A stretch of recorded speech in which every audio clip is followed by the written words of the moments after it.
કઈ ચાલે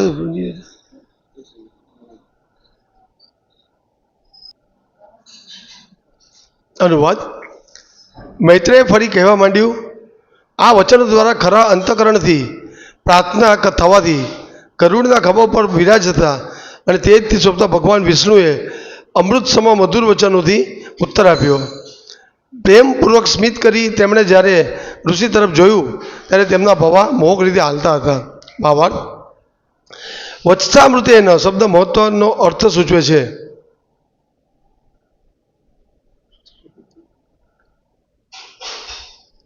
ભગવાન જ્યારે જ્યારે બોલે છે ત્યારે તે દિવ્ય જગતમાંથી બોલે છે. તે ભૌતિક જગતમાંથી બોલતા નથી. તે દિવ્ય છે. તેમની લીલા દિવ્ય છે. તેમની વાણી દિવ્ય છે. તેમના સંબંધનું સઘળું જ દિવ્ય છે. અમૃત શબ્દનો સંદર્ભ એવી વ્યક્તિથી છે જે મૃત્યુ પામતી નથી. ભગવાનના વચનો અને તેમની લીલા અમૃત છે. તેથી તે આ ભૌતિક જગતમાં બનેલી નથી. આ ભૌતિક જગતનો શબ્દ અને દિવ્ય જગતનો શબ્દ બંને સંપૂર્ણપણે ભિન્ન છે. દિવ્ય લોકનો શબ્દ અમૃતમય અને શાશ્વત હોય છે, જ્યારે ભૌતિક જગતનો શબ્દ અતિ સામાન્ય અને નાશવંત હોય છે. પવિત્ર નામનો શબ્દ ધ્વનિ હરે કૃષ્ણ કૃષ્ણ કૃષ્ણ હરે હરે કીર્તન કરનારના ઉત્સાહમાં નિત્ય વૃદ્ધિ કરે છે. જો કોઈ મનુષ્ય કંટાળાજનક ભૌતિક શબ્દોનું વારંવાર રટન કરે તો તેને થાક લાગશે, પરંતુ જો તે 24 કલાક હરે કૃષ્ણ મંત્રનું રટન કરશે તો પણ તેને ક્યારેય થાક લાગશે નહીં. ઉલટું વધુને વધુ કીર્તન કરવાનો ઉત્સાહ તે અનુભવશે. ભગવાનને કદર્મ ઋષિને ઉત્તર આપ્યો તેમાં વત્સામૃતેનો ખાસ ઉલ્લેખ થયો છે, કારણ કે તેમણે દિવ્ય લોકમાંથી ઉત્તર આપ્યો હતો. તેમણે દિવ્ય શબ્દમાં ઉત્તર આપ્યો હતો.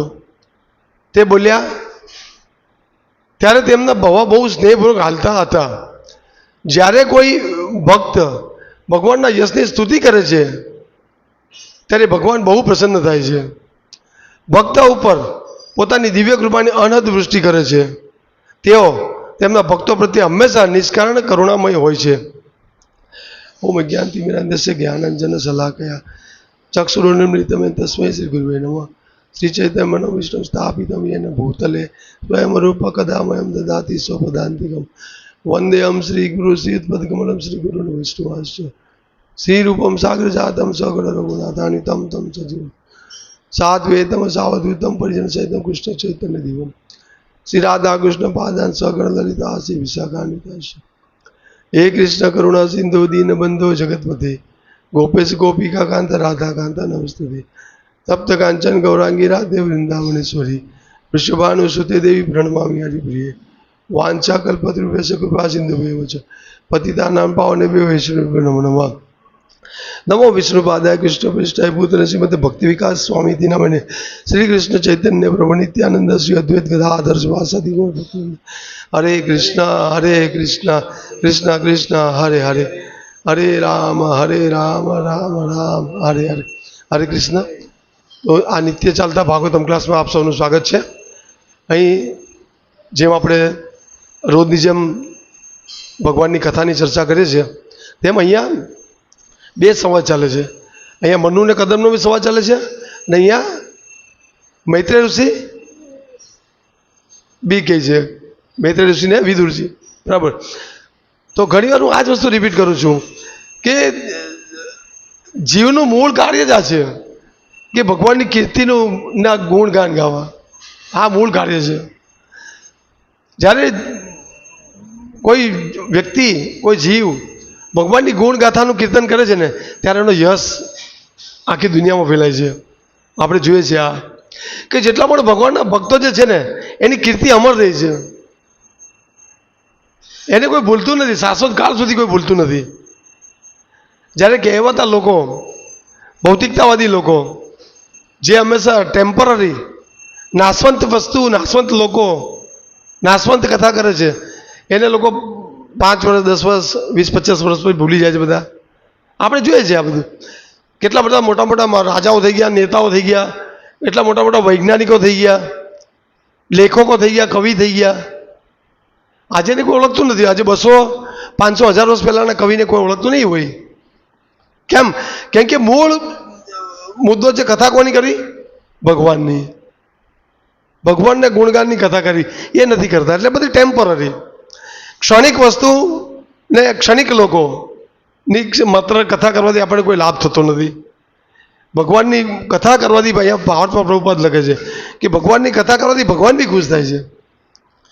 તો આ કથા જે છે એના વિષયો છે ને બહુ દિવ્ય વિષયો છે, જેને સમજવા માટે આપણી બુદ્ધિ બહુ નિર્મળ હોવી જોઈએ, આપણું મન નિર્મળ હોવું જોઈએ. હું હમણાં બુક વાંચું હરીશ્વરી પ્રભુની પેલી શ્રીલ પ્રભુપાદની ટ્રાન્સલેટેડ ડાયરી. તો બહુ ફાઇન અંદર મને એક પોઈન્ટ જાણવા મળ્યો કે એમાં હરીશ્વરી પ્રભુ લખે છે કે હરીશ્વરી પ્રભુ પહેલાં તો મંદિરના અધ્યક્ષ હતા, બરાબર, લગભગ વૃંદાવન મંદિરના અધ્યક્ષ હતા. પણ પછી એમને કીધું કે ભાઈ હવે પ્રભુપાદને જે ભક્ત માલિશ કરતા હતા ને એ હવે જાય છે બીજી બાજુ પ્રચારમાં સેવામાં, તો કાલથી તમારે માલિશ કરવાનું છે પ્રભુપાદને. તો મને વિચાર થયો કે વિચાર કરો કે હરીશ્વરી પ્રભુ જે ટેમ્પલ કમાન્ડર છે ને બીજા દિવસથી એને શું આજ્ઞા મળે છે કે તમારે પ્રભુપાદના શરીરને માલિશ કરવાનું છે. આપણને કેવું લાગે કે ટેમ્પલ કમાન્ડર છે પણ છતાં એને સેવા શું મળે કે પ્રભુપાદના શરીરને માલિશ કરવાનું. તો આમ આપણને ભૌતિક દ્રષ્ટિએ શું લાગે કે હો શરીરને માલિશ કે ટેમ્પલ કમાન્ડર કોઈના ભૌતિક એક શરીરને માલિશ કરશે, એટલે આમાં ભૌતિક લોકો આવું વિચારે. પણ એક ભક્ત જે છે એના મનમાં કેટલો આનંદ છે, ઓ મને પ્રભુપાદની સેવા મળી. વિચાર કરો, હા ગુરુની સેવા મળી, ટેમ્પલ કમાન્ડર. તો એ એટલા બધા ખુશ થઈ જાય છે કે ઓ મને આ સેવા મળી. તો આ રીતે ભક્તોનું જે મન જે છે ને એકદમ આવું નિર્મળ, આવું કોમળ હોવું જોઈએ કે કેવી રીતે હું ભક્તોને આનંદ આપી શકું, કેવી રીતે ભગવાનને આનંદ આપી શકું. તો ત્યારે આપણું મન આવું નિર્મળ હશે ને તો આપણને લીલા કથા સમજ પડશે. અહીંયા આ શ્લોકમાં મૈત્રેય ઋષિ વિદુરજીને કહે છે પાછું ફરીથી કથા સતત ચાલુ છે. અને આપણે આગળ બી જોયું કે બ્રહ્માએ ઘણી બધી ઉત્પત્તિ કરી, યક્ષો રાક્ષસો ઉત્પન્ન કર્યા, જીવ ઉત્પન્ન કર્યા, દેવતા ઉત્પન્ન કર્યા, પણ એમાં ઋષિ બી ઉત્પન્ન કર્યા. તો એ શ્લોકમાં ખાસ ભાર આપવામાં આવેલું હતું કે ઋષિને શા માટે ઉત્પન્ન કર્યા કે લોકોનું કલ્યાણ કરશે. ઋષિ લોકો દેવતાઓ બી નહીં કરે પણ લોકોનું કલ્યાણ કરશે ઋષિ, સાધુ પુરુષ. તો એ જે આગળ જે શ્લોક આવ્યો એમાં બહુ લખ્યું હતું કે ઋષિઓને બ્રહ્માએ ઉત્પન્ન કર્યા શા માટે? જીવોના સાચા કલ્યાણ માટે. તો ઋષિ કે સાધુ જે છે જ એ જીવનું સાચું કલ્યાણ કરી શકે, બાકી બીજા કોઈ નથી કરી શકતા, દેવતા પણ નહીં. દેવતાની ઉત્પત્તિ બી બ્રહ્માએ કરી પણ ત્યાં એવું નથી લખ્યું. પણ જ્યારે બ્રહ્માએ ઋષિની ઉત્પત્તિ કરી તો ત્યાં લખ્યું કે આ ઋષિઓને લોકોના કલ્યાણ માટે ઉત્પન્ન કરવામાં આવ્યા. આપણે જોઈએ છે કે કેટલા 33 કરોડ દેવી દેવતાઓ છે પણ એ લોકોની જરૂરિયાતો પૂરી કરશે પણ પરમ કલ્યાણ નહીં કરી શકે. જ્યારે કોઈ ઋષિ કે કોઈ સાધુનો આપણે સંગ કરીશું ને તો જીવનું પરમ કલ્યાણ થશે. સાધુ સંગ સર્વશાસ્ત્ર કહે, ક્ષણ માત્ર સાધુ સંગ સર્વસિદ્ધિ હોય. એક ક્ષણનો ખાલી સંગ થઈ જાય સાધુનો તો સિદ્ધિ થઈ જાય. નારદ મુનિ કે મહાન ભગવાનના પરમ ભક્ત સાધુ એક કોઈને એક જરાક વાર માટે મળે ખાલી, તે વ્યક્તિનું આખું જીવન પરિવર્તન થઈ જાય. જે વ્યક્તિ કાયમ માટે શિકારી હોય છે, કાયમ માટે પશુ હત્યા જ કરતો હોય, એ માણસ તાત્કાલિક બીજા દિવસથી એનું જીવન ચેન્જ થઈ જાય. તો સાધુનો આ પ્રભાવ છે. આ શ્રીલ પ્રભુપાદ આપણે જોઈએ, શ્રીલ પ્રભુપાદ જેવા એમણે જેવો ઇસ્કોનનો કૃષ્ણ ભાવનો પ્રચાર કર્યો, જેટલા પણ લોકો એમના સંઘમાં આવ્યા એ બધા મેક્સિમમ લોકો ભગવાનના શુદ્ધ ભક્ત બની ગયા. તો એટલા માટે સાધુ ઋષિ બહુ અગત્યની વ્યક્તિ છે. એટલા માટે ત્યાં લખ્યું હતું કે ઋષિઓ લોકોનું પરમ કલ્યાણ કરે છે. નહીં તો તમે કોઈ દેવી દેવતાઓ જે છે એની તમે પૂજા યાચના કરશો, એ ખુશ થઈ જશે તો તમને ભૌતિક વરદાન આપી દેશે, પણ એ બધું ક્ષણિક છે. કામે સ્થિત હથગાના પ્રપદંતે એને દેવતા, જેની બુદ્ધિ હરાઈ ગઈ છે ને એ જ દેવતાઓની પૂજા કરે છે એવું કહે છે ભગવદ ગીતામાં ભગવાન. એટલે ટૂંકમાં દેવતાઓ બી લોકોનું પરમ કલ્યાણ કરી શકતા નથી, ઋષિઓ જ કરી શકે છે. તો અહીંયા ઋષિઓ ચર્ચા કરે છે અહીંયા કે મૈત્રેય ફરી કીધું, કદર્મ મુનિએ અહીંયા કદર્મ મુનિ અને મનુ એમનો બી વાર્તાલાપ ચાલે છે. તો કદર્મ મુનિએ કીધું, મૈત્રેય ફરી કહેવા માંડ્યું, આ વચનો દ્વારા ખરા અંતકરણથી પ્રાર્થના થવાથી ગરુડના ખભા ઉપર વિરાજતા અને તેજથી શોભતા ભગવાન વિષ્ણુએ અમૃત સમા વચનોથી ઉત્તર આપ્યો. તો ખરા દિલથી, ખરા હૃદયથી જ્યારે આપણે ભગવાનની ભક્તિ કરે છે, ભગવાનની પ્રાર્થના કરે છે, ભગવાનની સ્તુતિ કરીએ છીએ, તો ભગવાન આવે છે.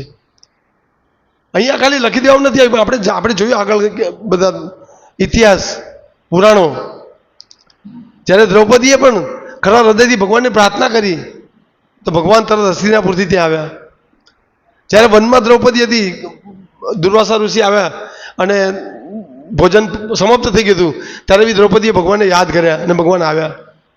તો ભગવાનને જ્યારે સાચા હૃદયથી, શુદ્ધ નિર્મળ મનથી જ્યારે આપણે એમની સ્તુતિ કરીશું, એમને યાદ કરીશું, તો ચોક્કસ એ આપણી સાથે છે અને ભક્ત આનો અનુભવ કરે છે. આપણે ઘણા બધા આનો અનુભવ કરીએ છીએ, ભગવાનના વચનોનો આપણે અનુભવ કરીએ છીએ. તો ભગવાન આપણે ઉત્તર આપે છે જ્યારે આપણે ગુરુના આશ્રય નીચે અને શુદ્ધ ભક્તોના માર્ગદર્શનમાં આપણે જ્યારે આ શાસ્ત્રોનું અધ્યયન કરે છે ને, ત્યારે આપણને બી ભગવાનના જે ઉપદેશો છે એનો આપણને અનુભવ થાય છે. હે ને, હું જ્યારે નવો હતો ને ઇસ્કોનમાં આવ્યો હતો, ત્યારે લગભગ 2005માં 5 કે 6માં હું નાનપુરા હેડ પોસ્ટ ઓફિસમાં નોકરી કરતો હતો.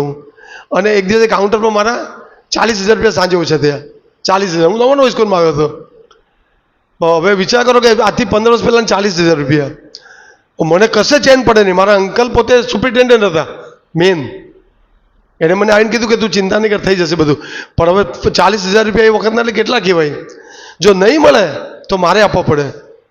તો હું એ દિવસે રાતે ઘરે આવ્યો ઓફિસથી, સાંજ 7-8 વાગ્યા સુધી કંઈ ખબર જ નહીં પડી. પૈસા ક્યાં ગયા, શું થયું, ખબર જ નહીં પડી. પણ મને આખી રાત ઊંઘ નહીં આવી, બહુ ચિંતા થતી હતી.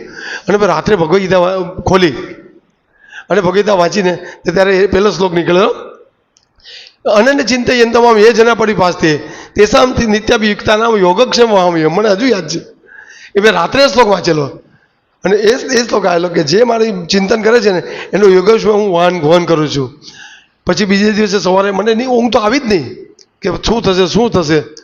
પછી બીજે દિવસે સવારે મારી પર સામેથી ફોન આવ્યો કે તમારી ઓફિસના કોઈ વ્યક્તિ પૈસા આપી ગયા ને એમાં 40,000 વધારે છે. વિચાર કરો, બોલો. બાકી કોઈ આશા જ નહીં હતી. તો જે વ્યક્તિએ પૈસા આપ્યા એને કોઈ બીજાને આપ્યા, એને લઈને કોઈ ત્રીજાને આપ્યા. પૈસા હતા કોઈ ચોથા વ્યક્તિના. 3 વ્યક્તિથી પૈસા પાસ થયા, પણ કોઈ પૈસા ચેક નહીં કર્યા કે આમાં વધારે છે કે ઓછા છે. મેં વ્યક્તિને 40,000 ની જગ્યાએ 50,000 આપી દીધા હતા. પણ ભગવાનની કૃપાથી એ વ્યક્તિએ સામેથી ફોન આવ્યો અને મને પૈસા પાછા આપી દીધા. તો કહેવાનો મતલબ એ છે કે જ્યારે આપણે ભક્તોના સંઘમાં આપણે ભજન કરીશું ને, તો આપણે રિયલાઇઝ થશે કે ભગવાન તમારી સાથે છે. ભગવાન તમને ઉત્તર આપશે. અહીંયા બી એવું જ છે કે ભગવાન વિષ્ણુએ અમૃતસમા મધુર વચનોથી ઉત્તર આપ્યો. આવશે આ દિવસ આપણો. આપણે એ દ્રઢતાથી જો ભગવાનની ભક્તિ કરીશું ને, તો બધા સમસ્યા, બધા ઉકેલ, બધા પ્રોબ્લેમ્સમાંથી આપણે બહાર નીકળી જઈશું. પણ આપણે લાગી રહેવાનું છે દ્રઢતાથી. પ્રેમપૂર્વક સ્મિત કરી તેમણે જ્યારે ઋષિ તરફ જોયું ત્યારે તેમના ભવા મોગ રીતે હલતા હતા. તો ભગવાન બી જ્યારે જોવે છે ને કે ભક્ત મારી મને બહુ પ્રેમથી બોલાવે છે, ભગવાન બી હસે છે. ભગવાન વ્યક્તિ છે, પરમ વ્યક્તિ છે. ભગવાનની ઇન્દ્રિયો છે આપણી જેમ જ, પણ દિવ્ય ઇન્દ્રિયો છે એની. યસ્ય ઇન્દ્રિય સકલે વૃત્તિમંતી પસંતી પંથી ચિરંતી કલન જગત. એની ઇન્દ્રિયો કેવી છે કે કોઈ પણ ઇન્દ્રિયનું કાર્ય કરી શકે છે. એટલે એ ભગવાન છે, પરમ ભગવાન. તો એ બી જ્યારે જોવે છે કે ભક્ત એની સાથે પ્રેમથી વાત કરે છે, તો એ બી પ્રેમથી ઉત્તર આપે છે, હસે છે. ભાવાર્થમાં પ્રભુપાદ કહે છે કે વત્સામૃત્યનો શબ્દ મહત્વનો અર્થ સૂચવે છે. ભગવાન જ્યારે બોલે છે ત્યારે તે દિવ્ય જગતમાંથી બોલે છે, તે ભૌતિક જગતમાંથી બોલતા નથી. તો આપણે જ્યારે પણ ભગવાનનું સ્મરણ કરીએ છીએ, ભગવદ્ ગીતા વાંચીએ છીએ, તો આપણને અંદરથી ભગવાનનો જે ઉપદેશ છે ને એની સ્ફૂર્તિ થાય છે. આપણને એનો અનુભવ થાય છે. ભલે ભગવાન અહીંયા નથી, પણ ભગવાન દિવ્ય જગતમાંથી આપણી સાથે આદાન પ્રદાન કરે છે.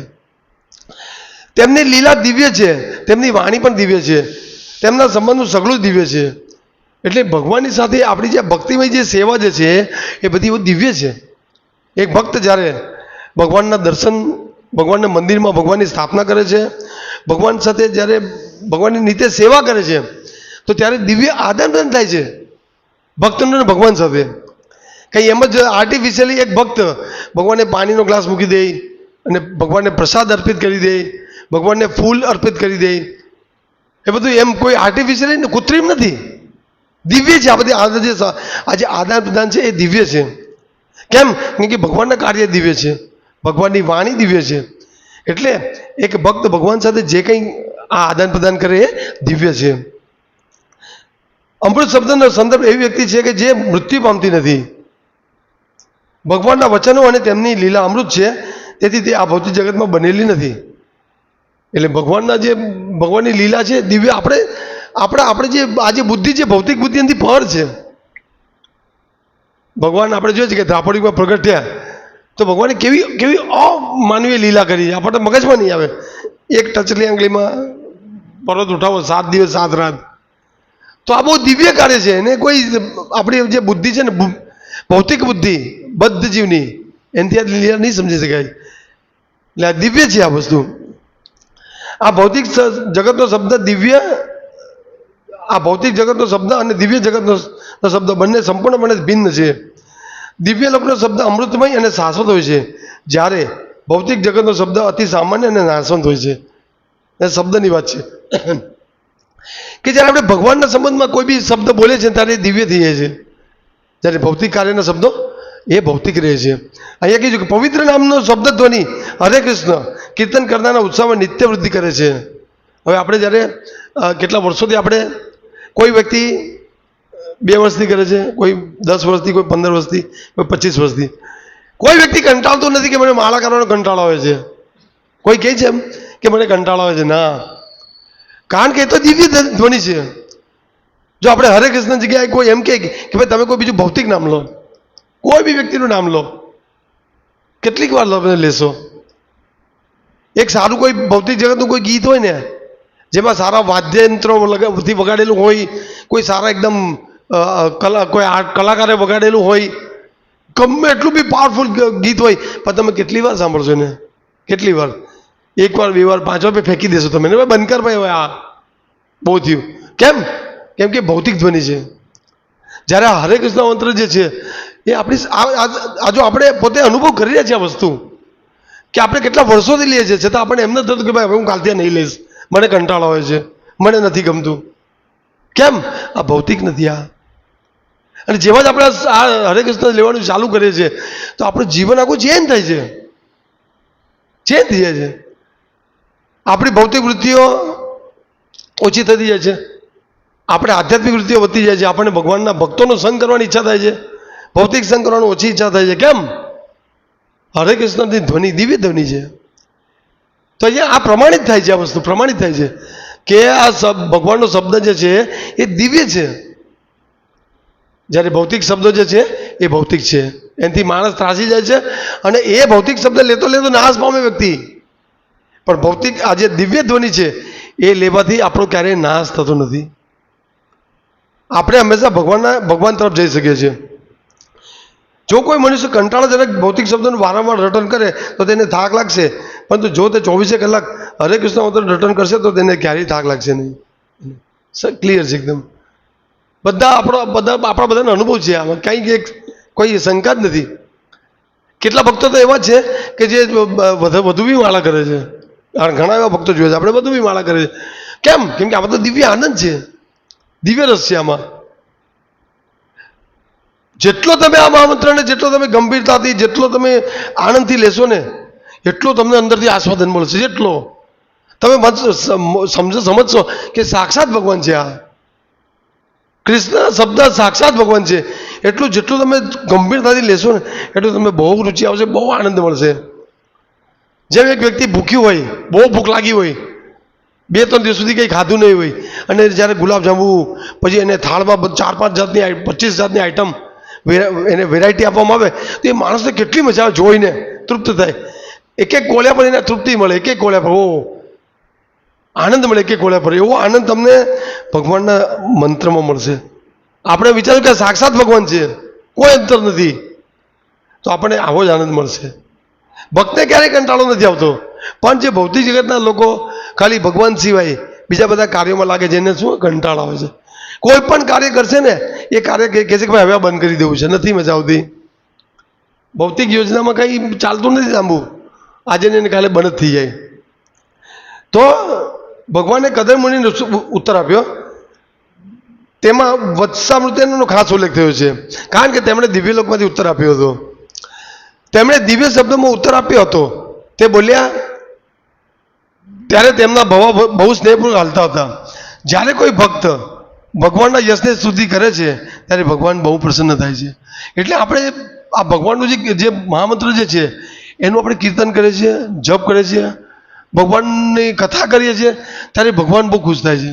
ભગવાન ત્યાં ભલે વૈકુંઠમાં બેઠા પણ એ જોઈ છે કે મારો ભક્ત અહીંયા મારી કીર્તિનું જ્ઞાન કરે છે, એને બહુ આનંદ મળે છે.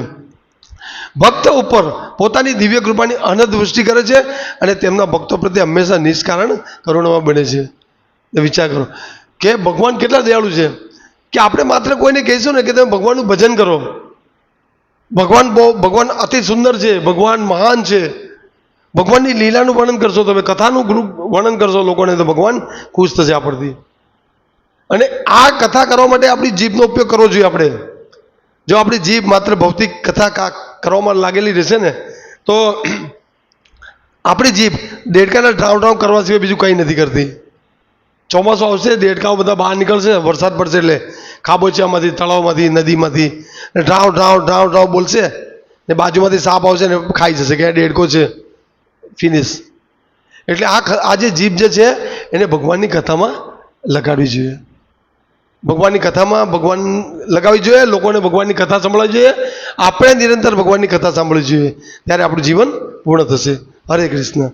શ્રીમદ ભાગવતમ કી જય, શ્રીલ પ્રભુપાદ કી જય.